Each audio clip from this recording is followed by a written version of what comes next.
Hello दोस्तों, स्वागत है आप सबका हमारे चैनल में। जैसा कि आप सब जानते हैं कि हम लोग सीटेट प्रीवियस ईयर 2012 के क्वेश्चन पेपर सॉल्व कर रहे हैं। तो ये हमारा लास्ट वीडियो आज का है, 2012 का तीसरा वीडियो। इससे पहले 2 वीडियो हमने बना रखा है। पहला क्वेश्चन है, निम्नलिखित में से कौन सा 9वीं शताब्दी के मंदिर स्थापत्य कला का हिस्सा था। तो 9वीं शताब्दी का कौन सा मंदिर स्थापत्य कला का हिस्सा था? तो ऑप्शन होगा ऑप्शन ए, सजावटी द्वार। अगला क्वेश्चन है, ब्रिटिश सरकार द्वारा सन 1857 में निम्नलिखित में से कौन से 3 विश्वविद्यालय स्थापित किए गए। तो ब्रिटिश सरकार द्वारा 1857 में 3 विश्वविद्यालय स्थापित किए गए, कलकत्ता, बम्बई तथा मद्रास, यानी कि ऑप्शन 3 हमारा राइट आंसर है। 1857 में इस विश्वविद्यालय की स्थापना की गई थी, तीनों का एक साथ। अगला प्रश्न है, 12वीं शताब्दी में कीरा मुखियाओं ने जिस क्षेत्र पर शासन किया वह वर्तमान में डैश में स्थित है। तो कीरा मुखियाओं ने जिस क्षेत्र पर 12वीं शताब्दी में शासन किया वह छत्तीसगढ़ तथा मध्य प्रदेश राज्य में स्थित है वर्तमान समय में। अगला प्रश्न है, निम्नलिखित में से कौन सा राज्यों का संयोजक त्रिविभाजन संघर्ष में शामिल था।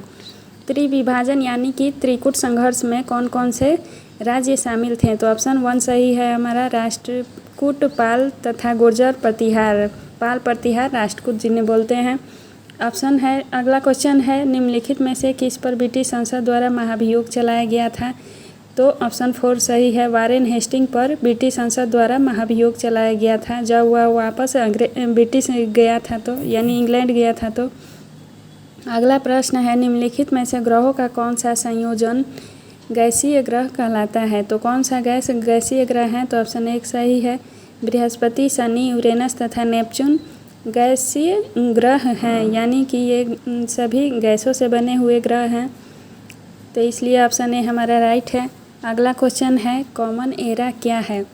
तो कॉमन एरा पूछ रहा है, तो इसका ऑप्शन 4 सही है, क्रिश्चियन एरा जो अब दुनिया के अधिकांश हिस्सों में स्वीकृत है उसे ही कॉमन एरा कहा जाता है। तो ये क्वेश्चन बार बार एग्जाम्स में आते हैं, सीटेट के प्रीवियस ईयर हैं। अगला प्रश्न है, ऐतिहासिक स्थल वह है जहाँ। तो ऐतिहासिक स्थल किसे कहते हैं। तो पहला ऑप्शन सही है, अतीत के स्मृति से अवशेष मिलते हैं उन जगहों को ऐतिहासिक स्थल कहा जाता है।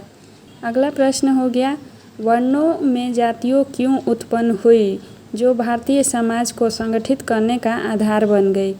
तो वर्णों में जातियाँ क्यों उत्पन्न हुई पूछ रहा है। तो इसका ऑप्शन 4 सही है, लोगों की सामाजिक व आर्थिक आवश्यकताओं में नियमित विस्तार के कारण नए कौशलों से संपन्न लोगों की ज़रूरत थी, इसलिए वर्णों में जातियाँ उत्पन्न हुई भारतीय समाज को संगठित करने के आधार पर। अगला प्रश्न है, निम्नलिखित में से किस आदिवासी समाज को खेल में विभाजित किया गया। तो अहोम समाज को खेल में विभाजित किया गया। अगला प्रश्न है, लोकसभा में प्रत्येक सत्र का प्रथम घंटा डैश से शुरू होता है। तो प्रश्नकाल से शुरू होता है। अगला प्रश्न है, सभी भारतीयों को मतदान का अधिकार होना चाहिए चाहे उसका सामाजिक आर्थिक स्तर कुछ भी हो। यह विचार डैश द्वारा रखा गया। तो यह विचार महात्मा यानी कि BR अम्बेडकर द्वारा रखा गया। तो ऑप्शन 2 सही है। अगला प्रश्न है, अब मीडिया को डैश के साथ निकटीय संबंधों के कारण स्वतंत्र नहीं माना जाता। तो ऑप्शन 4 सही है, व्यापारिक घरानों के संबंधों के कारण मीडिया को स्वतंत्र यानी कि आज़ाद नहीं माना जाता है। अगला प्रश्न है, निम्नलिखित में से किस समुदाय के सामाजिक, आर्थिक और शैक्षिक स्तर की जाँच करने के लिए न्यायाधीश राजिंदर सच्चर की अध्यक्षता में भारत सरकार द्वारा समिति का गठन किया गया। तो मुस्लिम समाज के शिक्षा की जाँच करने के लिए राजिंदर सच्चर समिति का गठन किया गया था। अगला प्रश्न है, दादन व्यवस्था है। तो दादन व्यवस्था क्या है। इनमें से ऑप्शन दे रखे हैं। तो दादन व्यवस्था उस व्यवस्था को कहते हैं जहां ऑप्शन 2 हमारा सही है, जहां व्यापारी कच्चे माल को आपूर्ति करता है और तैयार माल प्राप्त करता है, तो उस व्यवस्था को दादन व्यवस्था कहते हैं। अगला प्रश्न है, सीके जानू एक बहुप्रतिष्ठित देश हैं। तो सीके जानू बहुप्रतिष्ठित आदिवासी कार्यकर्ता हैं। ये बहुत ही प्रतिष्ठित हैं, यानी कि इनका नाम बहुत था उस समय में। जनहित याचिका पील द्वारा डैश आई। तो जनहित याचिका के द्वारा न्याय मिलने में बढ़त आई, इससे सुधार हुआ समाज में। अगला प्रश्न है, शिक्षा का अधिकार अनुच्छेद 21 के अंतर्गत एक मौलिक अधिकार है जो जीवन का अधिकार से संबंधित है, क्योंकि। तो इसका ऑप्शन ए राइट है। शिक्षा गरिमामय जीवन जीने में सहायता करती है, इसलिए शिक्षा का अधिकार अनुच्छेद 21 के अंतर्गत जीवन का अधिकार को रखा गया है।